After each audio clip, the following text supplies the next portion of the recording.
All India Majlis-e-Ittehadul मुस्लिमीन AIM के राष्ट्रीय अध्यक्ष असदुद्दीन ओवैसी का उड़न खटोला आज लखीमपुर सदर विधानसभा क्षेत्र के कस्बा खीरी के कलर ग्राउंड में उतरा।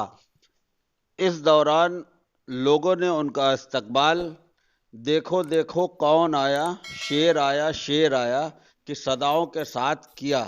लोगों का जोश देखते बन रहा था। इस दौरान उनके साथ में भागीदारी संकल्प मोर्चा के नेता बाबू सिंह कुशवाहा और पीस पार्टी के राष्ट्रीय अध्यक्ष डॉक्टर अयूब अंसारी भी साथ में रहे।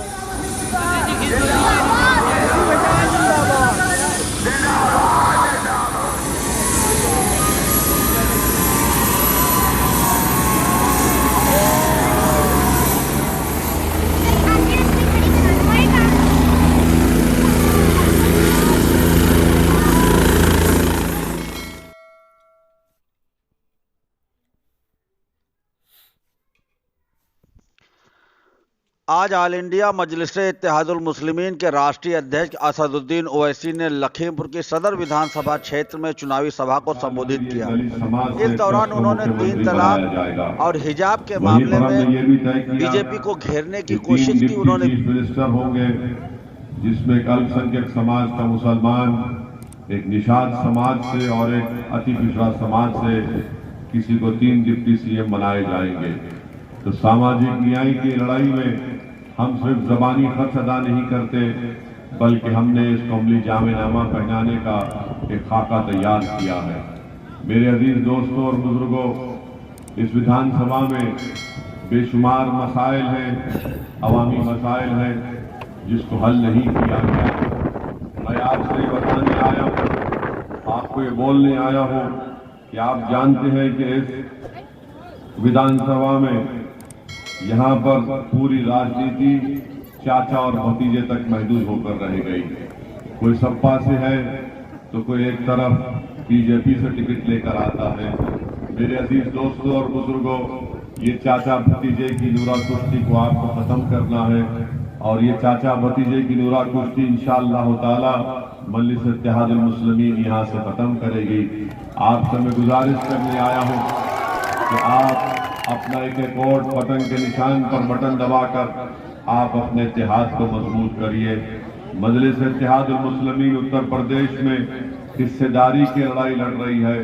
मजलिस-ए-इत्तेहादुल मुस्लिमीन सिर्फ राजनीति या सियासत में हिस्सेदारी की बात नहीं कर रही है, बल्कि हम तालीम में, शिक्षा में हिस्सेदारी की बात कर रहे हैं। हम रोजगार में, नौकरियों में हिस्सेदारी की बात कर रहे हैं, ठेकेदारी में हिस्सेदारी की बात कर रहे हैं। मेरे अजीज दोस्तों और बुजुर्गों, ये लड़ाई आपकी लड़ाई है। असदुद्दीन ओवैसी और उत्तर प्रदेश को आया है और इंशाअल्लाह आता रहेगा। तो मैं यहाँ पर अपनी मकबूलियत के लिए नहीं आया हूँ। मेरी जिंदगी का एक ही मकसद है कि उत्तर प्रदेश में आपको लीडर बनाया जाए, आपको कायद बनाया जाए, आपको नेता बनाया जाए। और इसी काम के लिए हम लोग दिन रात मेहनत कर रहे हैं। मेरी आपसे इल्तिजा है कि आप अपनी दुआओं से हमको नवाजिए, आप अपने ओर से और अपनी मोहब्बतों से हमको नवाजिए। हम यहाँ पर कोई तिजारत या दौलत करने के लिए नहीं आए हैं। मेरा मकसद एक ही है कि हुकूक को हासिल किया जाए, वो हुकूक जिसको भारत के संविधान ने कमजोरों को, अति पिछड़ाओं को, अक़लियतों को, अल्पसंख्यक समाज को दिए हैं। मगर जिन सियासी पार्टियों का, जिन राजनेताओं का आप और हमने साथ दिया, इन्होंने हमको हमारा हक नहीं दिया। मैं आपको बताने आया हूं कि याद रखिए, अगर आपके हमारे पैर में अगर कांटा चुभता है तो आप ये नहीं कह सकते कि भाई साहब मेरे पैर में कांटा चुभा है, निकाल दो। अगर पैर में कांटा चुभता है तो जिसका पैर होता है उसी को अपने हाथ में उस कांटे को निकालना पड़ेगा। और हमारा मसला यही है कि हमारे पैर में कांटा चुभा हुआ है और हम ये समझ रहे हैं कि कोई पड़ोसी आकर मेरे पैर से मेरा कांटा निकालेगा। कोई नहीं निकालेगा।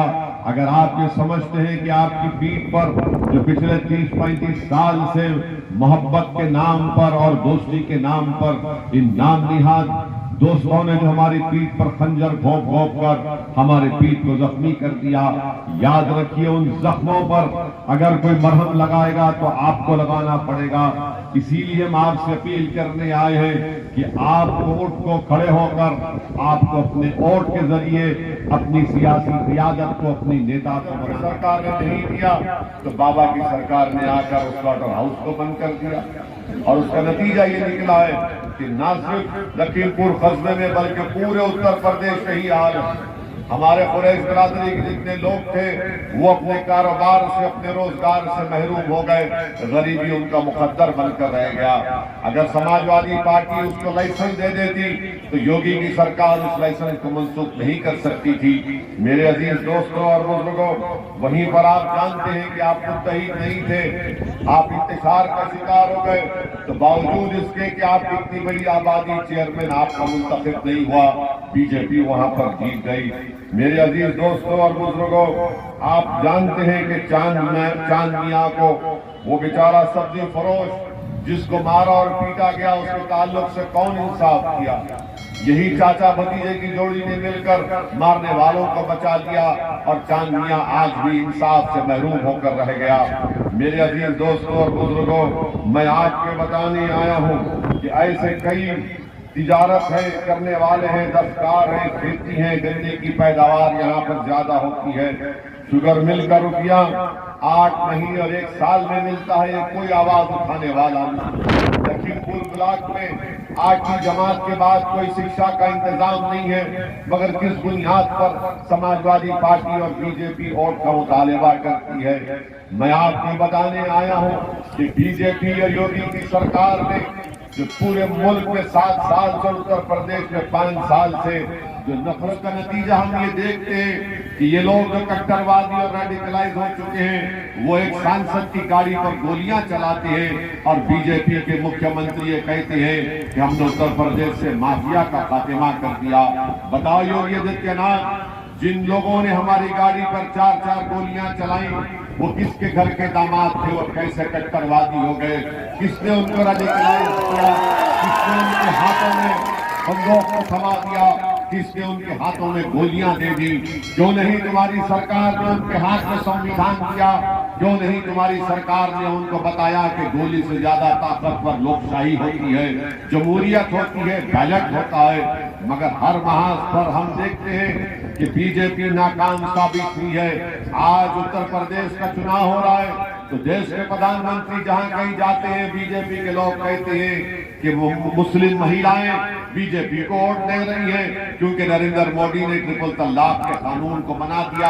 अरे ट्रिपल तलाक के कानून पहले से ही वो गुनाह है, पहले से ही वो गुनाह है। और अगर कोई दीवाना शख्स अपनी बीवी को 3 बार तलाक कहता है तो गुनाहगार हो जाता है, मगर देश के प्रधानमंत्री को किसी ने समझाया नहीं। वो खुद बहुत बड़े ज्ञानी है, वो फैसला कर लेते हैं।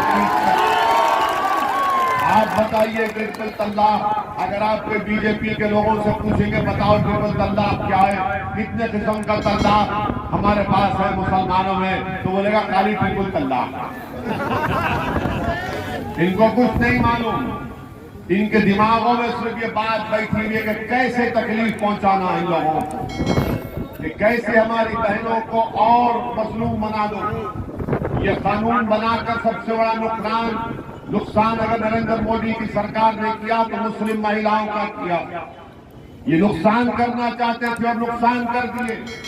अब आप बताइए कि अगर कोई दीवाना पागल शख्स गुनाह करता है और 3 बार तलाक कह देता है, तो यो मोदी की सरकार ने कानून बनाया जिसकी हमने पार्लियामेंट में मुखालिफत की, 3 मरतबा बिल्कुल लाया गया था। हमारी तकरीर है, यूट्यूब पर जाकर देखिए। हमने पूछा अगर तलाक को कहता है तो शादी नहीं टूटती, बोले हाँ कानून में लिखा है, तो फिर तुम किस बिना पर उसको गिरफ्तार करोगे? बोले हमारी मर्जी, यानी उसको गिरफ्तार भी करेंगे और उसको जेल भी जाएंगे और लिखते हैं कि जेल में रहेगा तो अपनी बीवी को पैसा भी जाएगा। अरे कोई जेल में बैठकर अपने बीवी को पैसा भी जाता है, और कोर्ट अगर उसको सजा दे देता है तो 2 साल तक उस बच्ची की शादी नहीं हो सकती क्योंकि अभी शादी कायम है। अरे कौन बर्दाश्त करेगा? कोई चाहिए, किसी को बर्दाश्त है कि बच्ची 2 साल तक इंतजार करे जब कानून कह रहा है। अरे तुम कौन सा कानून बनाते? मेरे अजीज दोस्तों और बुजुर्गों, ट्रिपल तलाक की बात तो मोदी करते हैं, मगर मोदी की जबान से हिजाब और निकाब नहीं निकलता। मोदी की जबान से, देश के प्रधानमंत्री की जबान से हिजाब और निकाब नहीं निकलता। मैं चैलेंज कर रहा हूं बीजेपी को, बताओ कि तुम्हारा मौक़िफ़ क्या है हिजाब और निकाब पर? क्यों तुम्हारी कर्नाटक की सरकार वहां पर आज हिजाब और निकाब पहनने वाली बच्चियों को जो शिक्षा हासिल कर रही है? नरेंद्र मोदी ने पार्लियामेंट में खड़े होकर कहा था कि मेरा ख्वाब है कि एक हाथ में कुरान, एक हाथ में कंप्यूटर। नरेंद्र मोदी जी, वो बच्ची अपने सर पर हिजाब और निकाब पहनकर अपने दिल में कुरान रखकर पढ़ने जा रही है, तो आपकी सरकार, आपकी हुकूमत, आपकी नफरत की आइडियोलॉजी उनको तालीम से महरूम कर रही है। क्या बात है बताइए आप कि हर जगह पर कानून बना दिया जाता है। अरे अगर मैं सर पर कुछ पहनता हूं तो तुम्हारे पेट में दर्द क्यों हो रहा है? अगर मैं सर पर कुछ पहनता हूं तो तुमको क्या तकलीफ हो रही है? क्या तुम्हारी आंखों की बीनाई चले जा रही है? क्या तुम्हारे पैरों में चलने की ताकत नहीं है?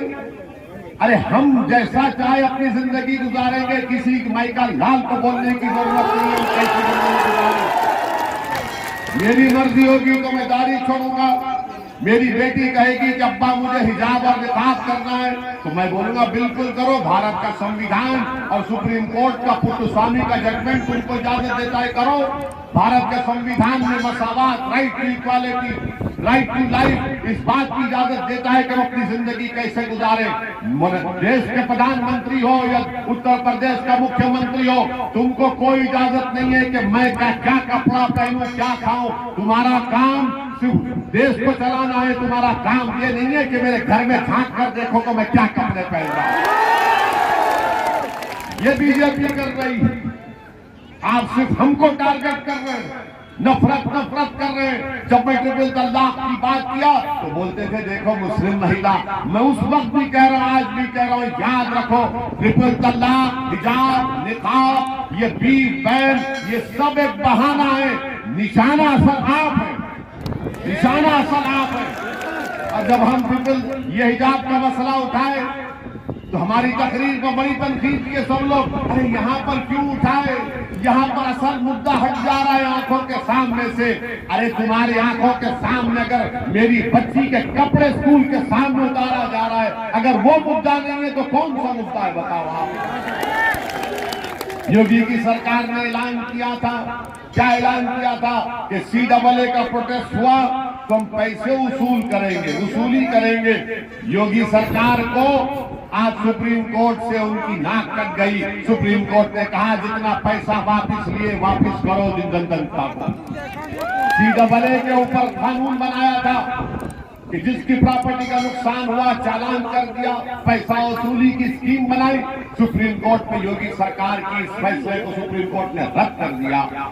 मेरे अजीज दोस्तों और बुजुर्गों, ये उत्तर प्रदेश का मुख्यमंत्री है और कैसी जबान इस्तेमाल करता है भारत के संविधान पर, अंबेडकर के बनाए हुए संविधान पर कसम खाकर कहता है कि भेदभाव नहीं करेगा। और मुसलमानों के ताल्लुक से कैसी जबान इस्तेमाल करते हैं। एक टीवी चैनल पर बैठकर मुख्यमंत्री योगी आदित्यनाथ ने क्या कहा था मुस्लिम अल्पसंख्यक समाज मुसलमानों के बारे में? कटमुल्ला कहता है। आप बताइए कि ये जेबा जेब देता है मुख्यमंत्री को?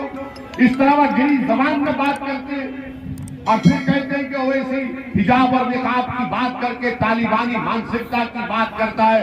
सुनो योगी आदित्यनाथ, अगर तुमको संविधान समझ में नहीं आया तो हम तुमको समझा देंगे 5 मिनट में। तालिबानी मानसिकता नहीं है, ये संविधान मुझसे कह रहा है कि अपनी बात को कहने के लिए अगर तुम वो कपड़ा पहन सकते हो तो मैं सर पे टोपी पहन सकता हूं। उसे बताओ संविधान इजाजत नहीं देता क्या आपको? मेरे अजीज दोस्तों और बुजुर्गों, अब आइए सपा के ऊपर। ये समाजवादी पार्टी से हमारे लोगों को बड़ी मोहब्बत, ये सपा को देना है। अरे सपा को दे रहे हैं, अपने अब्बा को दे रहे हैं, बताओ हमको। ये मोहब्बत एक तरफा नहीं हो सकती है, मोहब्बत 2 तरफा होना चाहिए। थाली एक हाथ से नहीं बचती, दो हाथ से बचती है। मगर हमारे दिमागों में बात डाल दी गई, नहीं भाजपा को रोकना है तो सपा कोई और देना। ओवैसी भाषण अच्छी देता है, सच्चाई बोलता है, पार्लियामेंट में खड़े होकर धज्जियां उड़ाता है, संविधान की बात करता है, मगर जब वोट देने की बात आती है, नहीं बीजेपी को हराना है। आप हराएंगे बीजेपी को? क्या आपने 2014 में सपा को बसपा को वोट नहीं दिया? तब भी बीजेपी जीती। क्या 17 में आपने कांग्रेस और सपा को वोट नहीं दिया? तब भी बीजेपी जीती। 2019 में बहन जी और अखिलेश मिलकर लड़े, तब भी बीजेपी जीती। कब तक आप एक तरफा मोहब्बत करेंगे? मोहब्बत ये है कि जिससे इश्क होती है वो आशिक महबूब की तरफ दौड़ता है ना? कभी मोहब्बत की आपने? शर्मा नहीं की। जब मोहब्बत करते तो आप दौड़ते हैं ना जिससे मोहब्बत करते। ये हमारा मामला ये कि उनको मोहब्बत की हम दौड़ रहे हैं। एक तरफा मोहब्बत नहीं हो सकती। मोहब्बत के माने ही मैं समझाता हूं आपको कि मैं उत्तर प्रदेश को 2017 से आ रहा हूं, मुझे कामयाबी नहीं मिली मेरी पार्टी को, मगर फिर भी आ रहा हूं। मोहब्बत ये होती है कि मेरी गाड़ी पर गोलियां चलाई गई, हत्या करने की कोशिश की गई, मगर मुझे आपसे मोहब्बत है। मैं अपनी जान की परवाह नहीं कर रहा हूं, आपकी बात कर रहा हूं आपके दरमियान। मोहब्बत ये है कि अमित शाह ने कहा सिक्योरिटी ले लो, हमने कहा सिक्योरिटी की जरूरत नहीं, मैं अपने भाई बहनों के दरमियान में रहूंगा। ये मोहब्बत है। मगर यहाँ पर बाज लोग जो समाजवादी पार्टी की गुलामी करते हैं, नहीं उनको दे दो, अबे कितना वोट देंगे? और नारा लगाते हैं समाजवादी के लोग, ए भैया जिसमें जवानी कुर्बान, दादा ने कुर्बान कर दी तो बाबरी मस्जिद मिल गई क्या? अब्बा ने जवानी कुर्बान कर दी तो क्या मुजफ्फरनगर के लोगों को इंसाफ मिला? क्या नौकरी मिली, शिक्षा मिली? मगर क्या मिला? हमने वोट दिया। अरे कितना वोट दोगे? मोहब्बत ये है कि अपनी पार्टी को वोट दो। मोहब्बत ये है कि उसको वोट दो जो तुमको दीवाना वार चाहता है। मोहब्बत ये है कि तुम उसको वोट दो जो बेनफ्स होकर तुम्हारी लड़ाई लड़ रहा है। मोहब्बत का तकाजा यह है कि उसका साथ दो जो सच्चाई को बयान कर रहा है। मोहब्बत ये नहीं हो सकती कि जिसने तुम्हारी पीठ पर खंजर घोंप दिया। मोहब्बत उससे नहीं की जा सकती जो सिर्फ तुम्हारी ओट से मोहब्बत करता है, तुम्हारी शिक्षा से नहीं कर सकता, तुमको नेता नहीं बनने देता। ये मोहब्बत नहीं है मेरे अजीज दोस्तों और बुजुर्गों। इसीलिए हम आपसे अपील करने आए हैं कि हमारे जमात के मजलिस इत्तेहादुल मुस्लिमीन के प्रत्याशी, इनका साथ कीजिए। पतन का निशान है, पतन के निशान पर बटन दबाइए ताकि जब यहाँ से कोई विधायक सभा को खत्म करने के बाद असदुद्दीन ओवैसी जब हेलीपैड की तरफ बढ़े तो उनके चाहने वाले उनको देखने और उनको छूने की कोशिश में उनकी तरफ भाग पड़े। इसको लेकर हेलीपैड के पास अफरा तफरी का माहौल पैदा हो गया, जिसे खुद असदुद्दीन ओवैसी ने अपने हाथों से संभाला और लोगों से अपील की कि वह पीछे की ओर बढ़ जाएं और आवाम को पीछे करने के बाद, सुरक्षित करने के बाद वह हेलीकॉप्टर की तरफ बढ़े और फिर उड़न खटोले से वह अपने दूसरे